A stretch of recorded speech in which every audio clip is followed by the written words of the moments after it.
As you may know, I'm an engineer, and engineers love to solve problems. But surprisingly, my desire to solve workplace problems put me in conflict with some of my managers.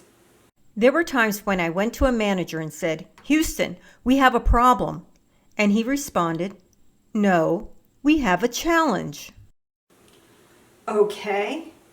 Now, at first I assumed that he was mentoring me and teaching me that as a professional, I should use the professional term challenge. But then I wondered, why was his first instinct to wordsmith me instead of asking me about the situation? Well, eventually, I figured it out. These managers just didn't ever want to hear me say the word problem, and that a challenge meant something completely different.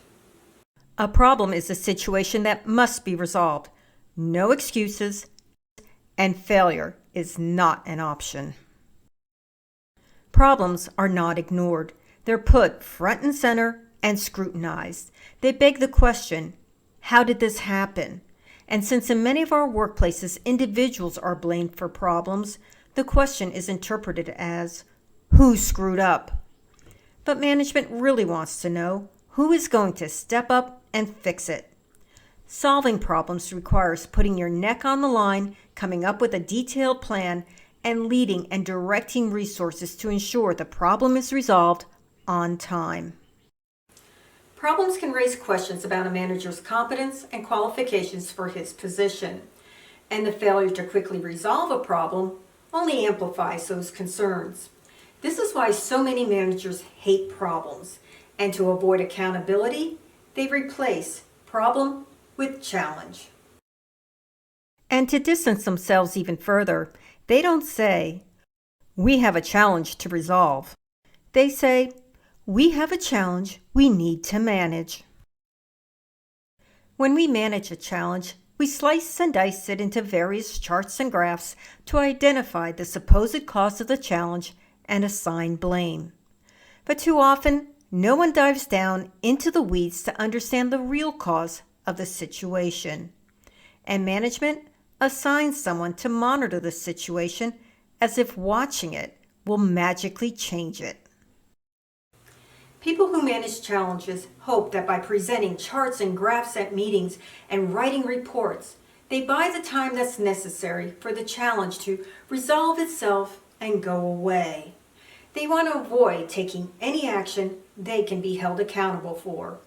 However, most challenges don't resolve themselves, and action has to be taken.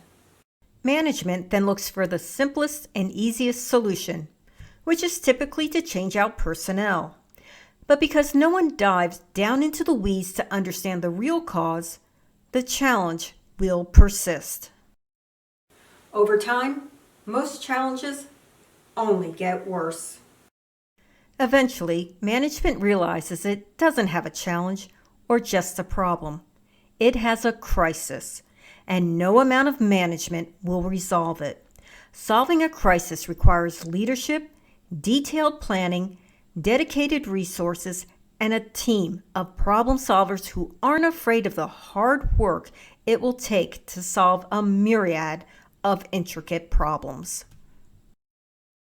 A crisis expends an enormous amount of resources, and we always realize that if we had just addressed the problem when it was small, all of this could have been avoided. So beware of people who say, "We have a challenge we need to manage," because they're not problem solvers, and their unwillingness or inability to address problems will only make things worse. That's why all of those managers who mentored me and told me to say challenge instead of problem were eventually fired.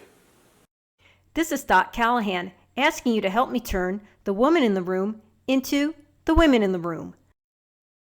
Sign up for my newsletter, subscribe to my YouTube channel, or follow the Woman in the Room on social media. It's up to you. Just keep watching and sharing my videos to get advice from a woman who's been there, dealt with that, and knows what works.